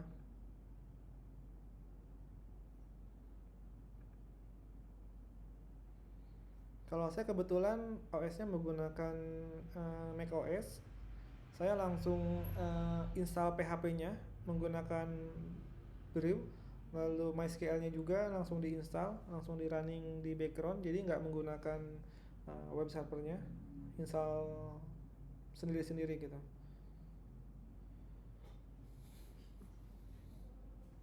Mungkin teman-teman yang lain menggunakan macOS mungkin ada yang menggunakan WAM atau MAM atau apa gitu. Kalau itu saya nggak menggunakan sih, langsung install mandiri. Sama satu lagi Mas, kan kalau misalnya kita ujian kompetensi itu sama asesor, nah itu kan wajib share screen ya, sedangkan laptop saya ini kayak kurang mumpuni buat di Zoom. Itu gimana sih apakah pakai HP atau gimana? Kalau bisa sih sesinya jelas gitu Mas, biar asesor pun dengan mudah bisa nilai gitu. Oh, ini proyeknya sekompleks apa, terus ngejelasinnya seperti apa gitu. Sebisa mungkin sih ya ada istilahnya Mas bisa misalnya entah itu ke warnet atau kemana untuk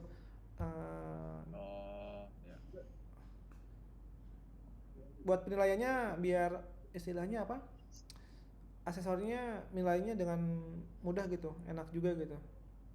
Oh, siap.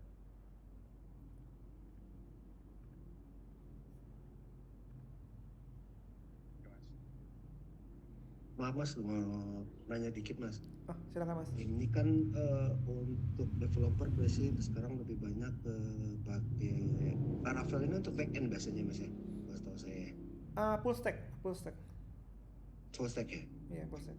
Nah kebetulan saya lebih lebih sering menggunakannya malah pakai WordPress. Masalahnya kan karena lebih banyak itu cepat gitu kan. Iya. Nah, udahlah install WordPress dan template beres. Kalau misalnya nanti untuk di uji komnya, kalau kita tidak menggunakan Laravel ini, kalau misalnya kita pakai istilahnya WordPress bisa nggak mas? Kira-kira mas? Sebenarnya disarankan sih sesuai dengan pelatihan ya. Jadi jangan sampai istilahnya kita belajarnya atau pelatihannya apa nanti ngesaunya di luar itu gitu. Cuman selama nanti masnya bisa menjelaskan atau lebih pede sana sih harusnya nggak masalah sih. Cuman lebih siap. bagus sesuai dengan pelatihannya. Oke, siap. Makasih mas. Ya. Nah mungkin teman-teman yang udah biasa pakai Laravel pun sekarang kan Laravel sendiri starter kitnya udah menggunakan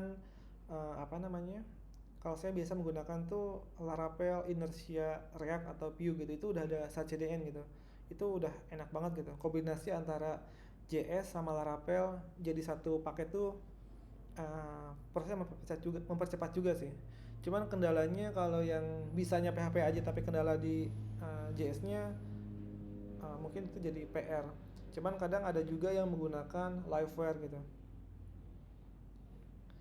Sebenarnya Laravel sendiri pun luas banget ya. Maksud tuh kadang di awal pun saya pas belajar bingung gitu. Dari autentikasi aja ada yang Laravel istilahnya starternya pakai Bootstrap, terus ada yang defaultnya misalnya menggunakan Tailwind, ada misalnya kayak sekarang ada yang Breeze atau Jetstream atau Portify. Kadang itu aja udah pilihannya udah banyak gitu. Apalagi sekarang ada Laravel Filament. Filament itu emang mempercepat juga development. Terus ya ada Inertia, mungkin yang bisa Laravel selama pondasinya kuat sih harusnya gak ada masalah sih. Nah kadang ada yang bingung nih, ketika kita development kita menggunakan yang mana gitu, karena tadi pilihannya banyak juga gitu. Ada Blade, ada istilahnya apa yang Inertia, ada yang Livewire, ada yang Filament gitu. Jangan sampai teman-teman salah pilih atau di awal nentuin pakai Filament, tiba-tiba tengah jalan wah kayaknya nggak bisa nih pakai Filament, ngerombak lagi. Bayangin butuh waktu berapa lama importnya gitu yang udah dikerjain, tiba-tiba ubah lagi ke awal gitu. Nah makanya sebisa mungkin teman-teman hati-hati juga gitu ketika memilih sesuatu tuh udah kebayang problemnya di mana aja. Yang utama sih udah pasti pilihnya yang teman-teman kuasain gitu, jangan sampai FOMO doang. Maksudnya tuh wah sekarang nih Filament lagi cepet nih atau lagi update nih, wah tiba-tiba pakai Filament aja, tiba-tiba nanti wah ternyata nih di Filament susah juga yang customnya, misalnya pengen custom tampilannya sesuai template yang klien, nah itu nanti jadi problem juga. Nah karena kebanyakan pilihan ya kita harus pintar-pintar juga untuk memilihnya gitu. Jangan sampai nanti udah menyesal tengah jalan. Yang amannya sih kalau saya pribadi, karena saya udah biasa menggunakan template, ya defaultnya pakai Blade, karena itu udah defaultnya. Kita mau pakai jQuery juga boleh, menggunakan apapun itu enak lah. Nah cuman mungkin kekurangannya dia nggak SPA gitu. Tapi kalaupun pengen yang update misalnya menggunakan front-end-nya pakai JS misalnya, udah di combine aja pakai Inertia. Tapi kalaupun mau buat microservice ya mungkin Laravel sendiri khusus by API aja gitu. Nah enaknya Laravel sendiri ya itu mau backend aja bisa, mau full stack juga bisa gitu. Mau cepat pakai yang mana juga sebenarnya bisa. Tergantung kita mau menggunakannya gitu.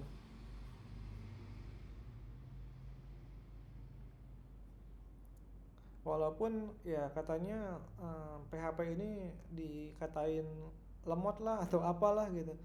Kan sekarang istilahnya banyak juga teknologi yang membantu gitu. Contohnya kalau teman-teman pernah dengar atau pernah pakai yang di build-nya pakai Go itu untuk ngebantu tuh, yang ikonnya gajah. Nah itu tapi itu di server. Nah, selain itu untuk handle antrian juga Laravel sendiri punya queuing. Jadi kita ketika ada contohnya send email kan atau ke pihak ketiga, ketika kita nge-submit itu kan loadingnya dia proses dulu. Nah, itu bisa dihandle sama queuing supaya prosesnya nggak kelihatan gitu. Tapi di background tetap jalan gitu. Nah, kalau kita memanfaatkan semua fitur itu harusnya itu bisa membantu banget gitu. Apalagi ekosistem Laravel itu yang sangat banyak juga gitu. Kita mau fitur apa dia udah membantu gitu.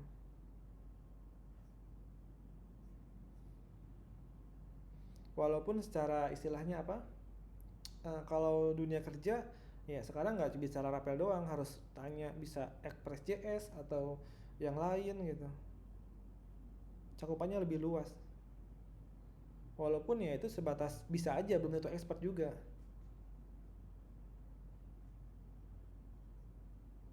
Mas mau tanya terkait materinya di mana, Mas? Di-share di mana? Oke, sebentar. Nanti paling saya share bentar. Paling ini saya sekalian untuk yang tadi ya, untuk yang tugasnya.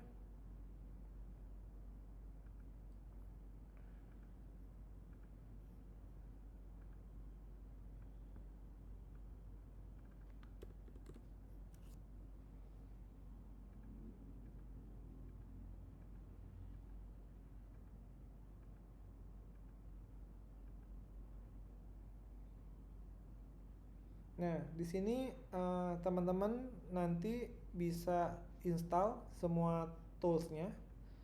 Lalu setelah diinstal itu teman-teman bisa di screenshot bahwa teman-teman udah ngeinstall.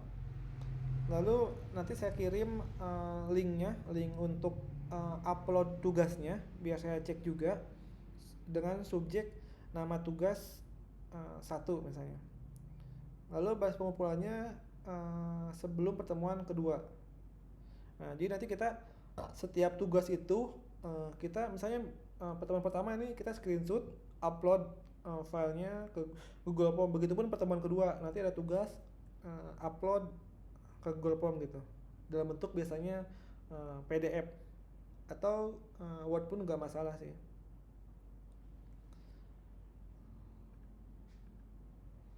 Nah, ini untuk apa namanya? Untuk tugasnya nanti saya coba share di chat.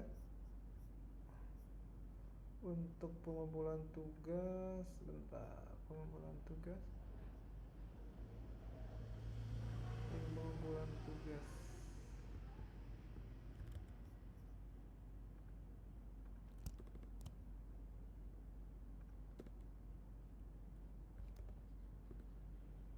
Nah, ini untuk materinya yang tadi web developer, sama di sini ada link Google Form untuk ngupload tugasnya.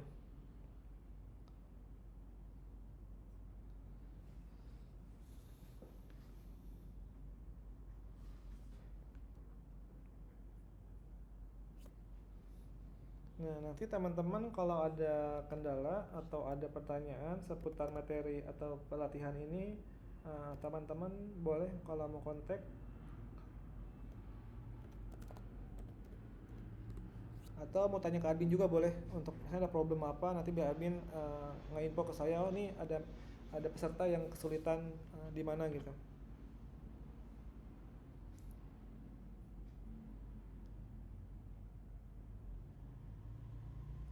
Itu nomor siapa itu? Nomor HP WA? Itu kontak saya nih, WA saya.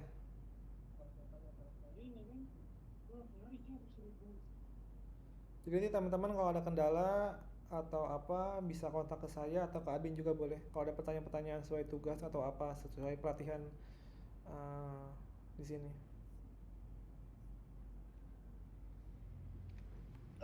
Permisi Kak, mau tanya. Silakan Mas. Nah jadi kan sebentar Kak. Nah jadi kan jadi ini kan di kampus sih sebenarnya saya kan juga lagi ada project tugas. Nah, dia tuh saya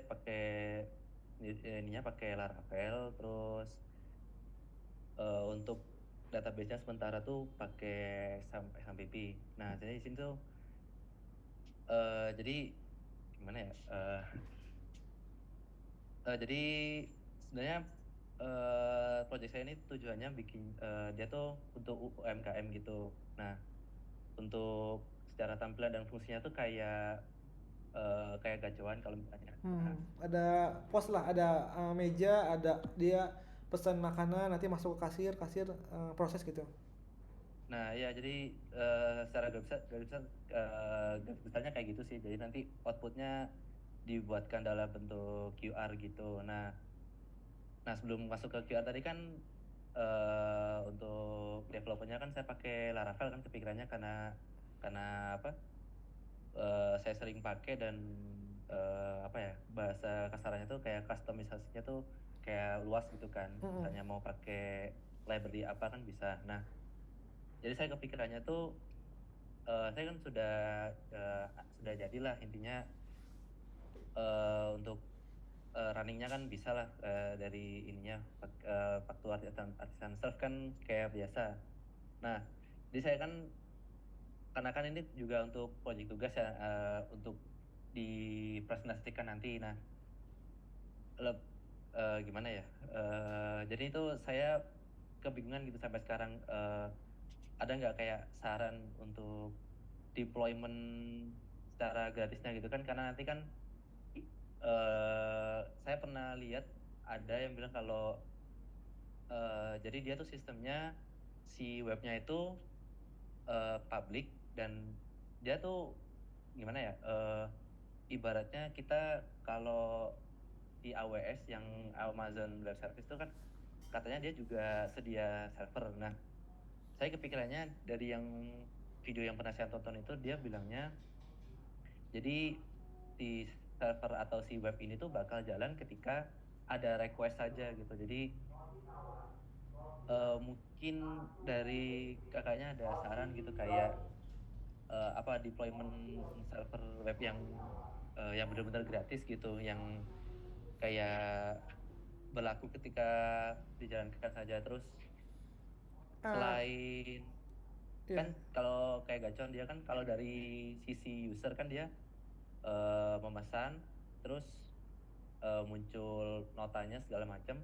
Nah, setelah itu nanti akan ada notif dia berhasil. Nah, di user kedua ini tuh dia ya saya pinginnya jadi user input apa, misal menu makanan 1 dan minuman 2. Nah, saya pinginnya nanti itu juga waktu input tadi itu selain cuma ngirim notif berhasil ke user, saya pingin juga data yang dari user tadi itu masuk ke database si penjual. Karena ini kan tadi UMKM ya, jadi saya pinginnya kayak gitu, tapi gitu maksudnya kayak ada nggak kayak mungkin penyedia jasa gitu yang gratis yang bisa menuhin yang saya mau gitu.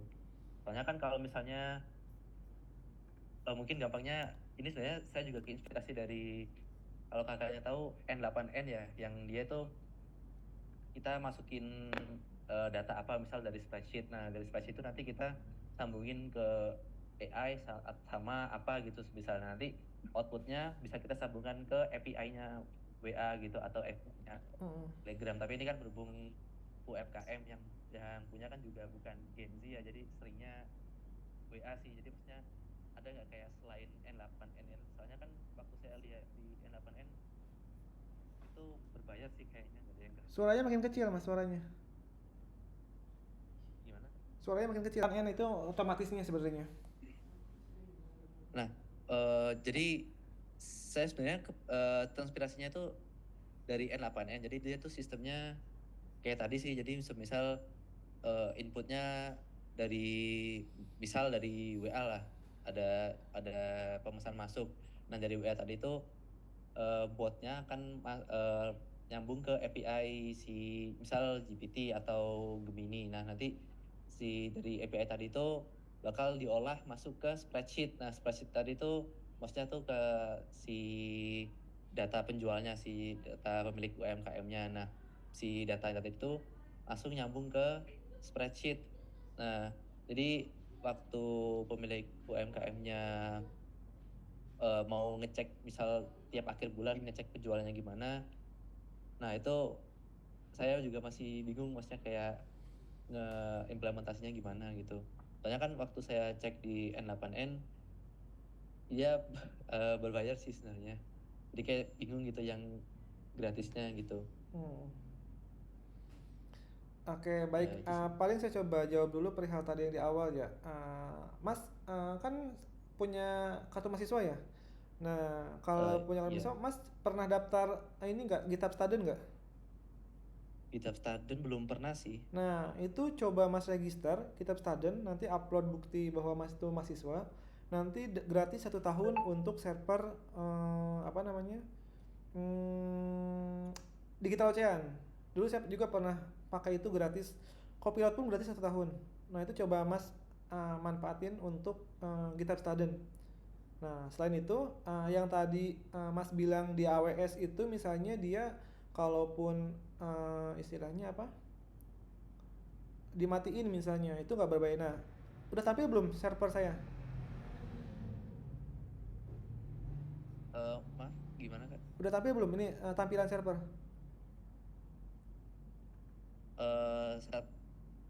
Kenapa untuk search-nya sih? Oh, ini pakai ID CloudHost ya? Nah, contohnya gini, ini kan ada saldo nih, saldo 55.000. Iya. Nah, kalau dia stop, ini nguranginnya nggak 100.000, tapi dia cuman 12.000 misalnya, karena dia di stop. Nah, itu mungkin untuk kalau kita pakai hemat tuh, ya udah kalau kita mau running kita start lagi. Tapi kalau nggak dipakai ya udah kita stop aja, supaya biayanya nggak sampai 100.000. Nah, jadi misalnya kita paket ini nggak ada basic biasanya 90.000 atau berapa gitu, mungkin yang lain juga ada. Jadi server sendiri kalau kita mau hemat ya udah stop aja kalau nggak dipakai, tapi kalau mau dipakai nanti start lagi, supaya saldonya nggak terlalu mahal gitu. Nah, cuman saran saya pertama tadi pakai dulu untuk GitHub Student, itu biasanya gratis 1 tahun di Digital Ocean, sama GitHub Copilot juga tuh 1 tahun lumayan. Nah, kalau itu udah bisa, nanti Mas coba setup untuk pakai servernya gitu. Itu untuk bisa nge-hosting. Nah, perihal tadi kan Mas di awal bilang mau bikin untuk UMKM ya. UMKM ini kan dia pasti ada list untuk dia jualan apa? Maksudnya dia jualan apa atau gimana? Iya, jadi kayak ya hampir persis kayak gacuan sebenarnya sistem. Jadi langsung, jadi di sisi si user bisa ngelihat jualannya apa aja. Gimana ya? Untuk jualnya sendiri sebenarnya karena kan saya langganan di warungnya situ, jadi setiap saya beli selalu pasti ada. Jadi dari sisi user sebenarnya itu sih tinggal milih menu makanannya apa. Nah, terus sebenarnya gini aja Mas, simpelnya tuh kan tadi butuh notifikasi itu kan banyak ya, misalnya notifikasinya apakah cuman di webnya aja, atau ngirim ke email bahwa orderan masuk silakan pembayaran, atau notifikasi ke WhatsApp gitu. Itu kan bisa pilih salah satu gitu. Nah, Laravel sendiri itu bisa langsung ngehit ke WhatsApp API, walaupun yang nggak resmi gitu, atau yang resmi boleh tapi ribet gitu, bayarnya juga lumayan mahal. Nah, itu misalnya nih si user itu klik makanannya, ketika dia order ngasih notif langsung ke WhatsApp, orderan masuk silakan lakukan pembayaran misalnya. Itu langsung aja, nggak usah pakai N8N atau di luar itu Laravel sendiri udah bisa juga. Yang penting kita paham cara penggunaan API-nya. Nah, tadi tergantung Mas notifikasinya mau kemana, ke email, ke WhatsApp, atau cuma di web doang. Nah, kalaupun Mas pengen real time tuh misalnya saya order nih dari sini, misalnya order makanan, ke kasir tiba-tiba dia masuk tuh misalnya. Itu biasanya di Laravel 12 itu ada repub untuk real time notification-nya gitu. Bahwa ini muncul pop up, ada orderan masuk gitu. Nah, sebenarnya kalau kita manfaatin fitur Laravel pun itu bisa memungkinkan cukup sih. Tanpa harus misalnya tadi yang 8N untuk otomasi AI-nya dia jalan sendiri gitu. Nah, tadi Mas mau menggunakan apa notifikasinya? Email, WhatsApp atau apa? Mungkin kalau disimplifikasi lagi mungkin bener sih kayak kata kakaknya tadi, jadi dari usernya input makanannya apa, terus nanti dari penjualnya muncul ke notifikasinya muncul di WA, terus habis itu nah dari yang pembeli tadi itu langsung masuk ke spreadsheet lah. Jadi mungkin secara simpelnya mungkin ada 3 tahap sih, dari pembeli, lalu si penjual masuk notif di WA, nah terus masuk juga data yang pembelian tadi ke spreadsheet gitu. Kenapa ke spesifik? Kenapa ke database langsung? Nah, database ini kan karena berhubung untuk database-nya sendiri, kalau misal pakai XMPP gitu kan takutnya si penjualnya ini kayak bingung gitu lah harus ngapain. Maksudnya kan kalau di spreadsheet kan nanti ketika di server Mas nggak usah mikirin lagi XMPP. Di server kan udah otomatis, ya penting dia tampil gitu, dia muncul semua. Oh, enggak, maksud saya tuh jadi tujuannya masuk ke datanya masuk ke spreadsheet itu biar si penjualnya bisa ngecek gitu, kayak penjualan hari ini gimana, terus nanti di akhir seperti apa gitu. Nah, itu kan harusnya kan di dashboardnya. Jadi ada dashboard khusus sales atau penjualan. Jadi ketahuan, oh hari ini penjualannya ada berapa banyak, omsetnya berapa. Itu harusnya nggak usah manual keluar lagi. Bikin aja di menu adminnya itu ada report atau dashboard gitu. Sales hari ini, nanti ada rank tanggal, nanti bisa download Excel gitu.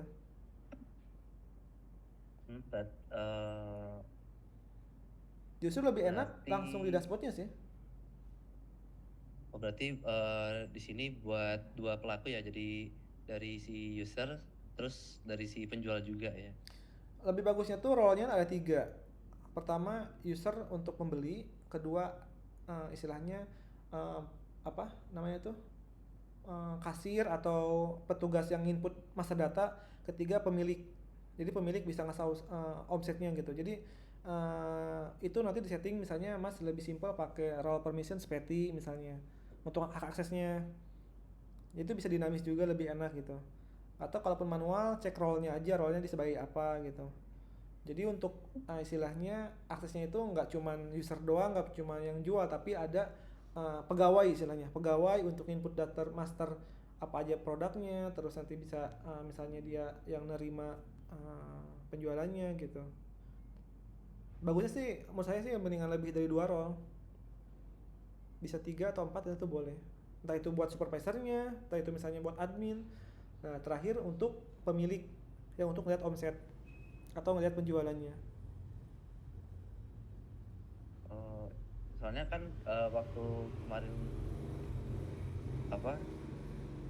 waktu bimbingan sama dosen juga sebenarnya agak maksudnya setelah diskusi sama kelompok saya gitu, jadi kan kepikiran cuman 1 role aja gitu dari sisi user aja. Terus nah dari penjual mereka cuma terima dalam bentuk kayak spreadsheet gitu sama sekedar notifikasi lah kasarannya dari WA gitu mungkin. Terus yang upload ininya siapa? Masternya? Untuk itunya sih sebenarnya ngikut menu yang sudah ada, soalnya dari dulu sampai sekarang semenjak saya maksudnya pertama kali di warungnya situ menunya pasti sama semua sih, jadi maksudnya kita yang developernya gitu yang inputkan jadinya. Berarti hardcode ya? Iya sih. Itu problem sih, maksud tuh istilahnya kalau ada bisa lebih dinamis, lebih enak langsung dinamis. Jadi dibuat masternya dulu, misalnya ada kategorinya minuman atau makanan, terus harganya. Jadi kalau ada perubahan nanti kita tinggal fokus di dashboardnya aja tanpa harus info lagi ke developernya, Mas ini ada perubahan bla bla bla gitu. Walaupun ini sekedar tugas gitu, tapi ya tergantung timnya, tergantung timelinenya, tergantung kemampuannya juga. Tapi semakin kompleks semakin bagus, ya nilainya bagus juga. Tapi itu tergantung ke timnya Mas lagi. Saran saya sih lebih baik jangan nanggung gitu. Kalau bikin sistem apa-apa ke developer lagi, bisa mungkin ya udah apa yang bisa dibuat dinamis aja. Kayak tadi kan dibuat menunya tuh dibuat dinamis. Bisa input sendiri misalnya penjualnya. Nah mungkin dari sana kan kita belajar pertama ngerancang struktur database dulu. Tahu tuh, oh ini apa aja tabel-tabel yang diperlukan. Terus nanti kedua baru ngecek logiknya tuh. Kalau user dia nggak boleh input master, tapi kalau yang misalnya admin dia boleh input. Nah itu lumayan juga sih. Tapi tergantung kembali lagi ke Mas yang mau ngerjain enaknya seperti apa. Oke, paling sebelum itu ini kita udah jam 9. Mungkin teman-teman kalaupun ada yang mau lab nggak apa-apa, karena untuk materinya hari ini udah cukup sekian. Mungkin saya tutup dulu untuk materinya. Terima kasih banyak teman-teman yang udah join malam hari ini. Mohon maaf kalau masih banyak kekurangan. Besok kita ketemu di pertemuan kedua langsung praktek menggunakan Laravel. Jadi teman-teman yang mau keluar atau di Zoom ini boleh, tapi kalau mau ada tanya-tanya dulu saya masih ada waktu. Kalau teman-teman mau sharing-sharing dulu boleh.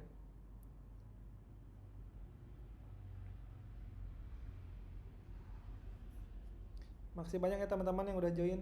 Kalaupun mau tetap stay, mau sharing-sharing dulu boleh. Sharing seputar Laravel atau sharing seputar freelance boleh juga.